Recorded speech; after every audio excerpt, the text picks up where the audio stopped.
because it was my 60th day. And, you know, when you're in the program, you get these coins.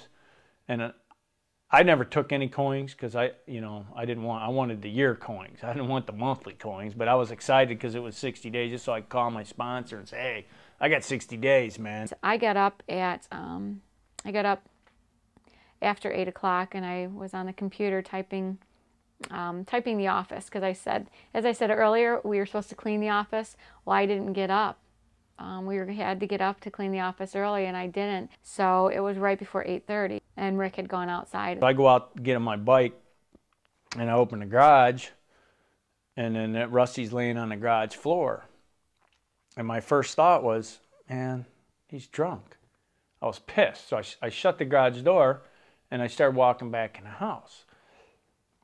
And then something, you know, I don't know what it was. I turned back around, went in the garage, and I was like, Russ, I'm kicking him. I'm like, Russ, get up, man. Kicking his legs. He was barefoot.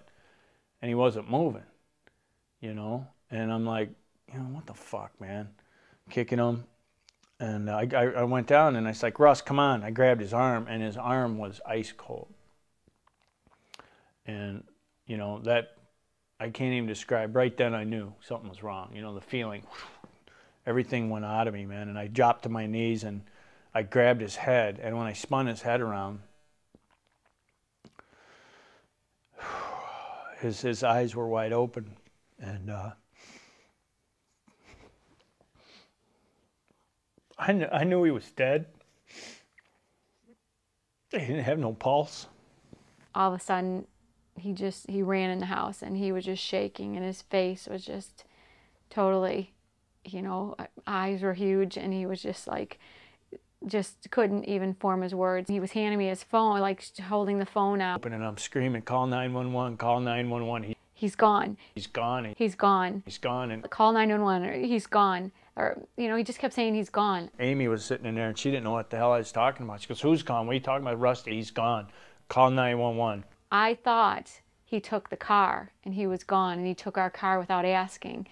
And then he kept saying, he's gone, he's gone. And then all of a sudden by his face, I knew. I ran back out there and she's calling 911, still not knowing. But I was like coming behind him and he went out in the garage and I was like, Rick, I didn't know really what was going on. And the garage door was going up. And I'm screaming at her, don't come in here, don't come in here. Don't look, don't look, don't look. But obviously, I was like, what are you talking about? And she thought, you know, that he blew his head off or something. She didn't know why I was saying that. I just didn't want her to see him.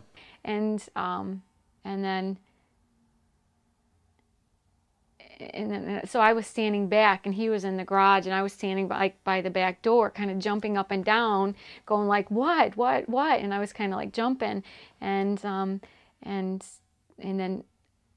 I saw around the truck because his truck was parked right there and I saw Rusty's legs and I saw his pajamas and so I ran in there and I mean, all that is really kind of blurry. I know that you know, we were like over him, like right then, like Rick was like, he's gone, and I'm like, no, he's not, and I'm feeling him, and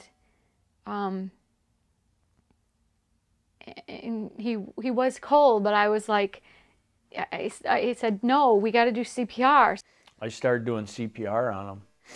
And Amy was there then. She's talking to 911 and we're doing CPR and Amy's screaming, don't stop. I was like adamant, don't you stop. And so we just kept doing it and he's telling me to call 911. So I was talking to them while we were doing the CPR too. And they wanted to talk to me and I was trying to do CPR and it just was like, I didn't want to talk to whoever was on the phone. I wasn't crying or nothing. I kept my head, but I was in panic. I'm doing CPR, I'm breathing in his mouth. And I could feel the air coming right back out.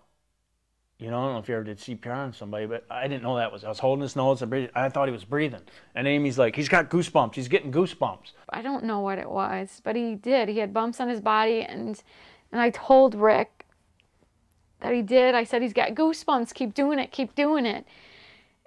I just thought, I just thought.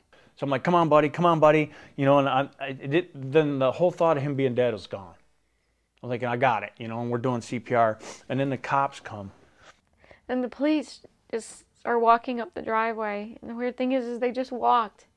And I'm jumping up and down. Come here, hurry, hurry, hurry.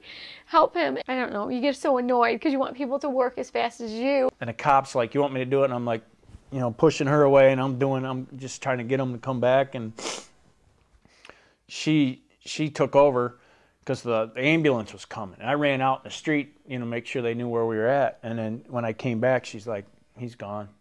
Because there was no way that he was going to die with us being there. There was no way. I thought there was no way. I was like not going to give up. So you just never think that is going to happen. You of course can bring him back because you've controlled everything else. And I was so good at controlling everything else and fixing everything and trying to keep the family all together and everybody. So we couldn't, right? I couldn't, and he was already gone, but I just felt I could bring him back, and I couldn't.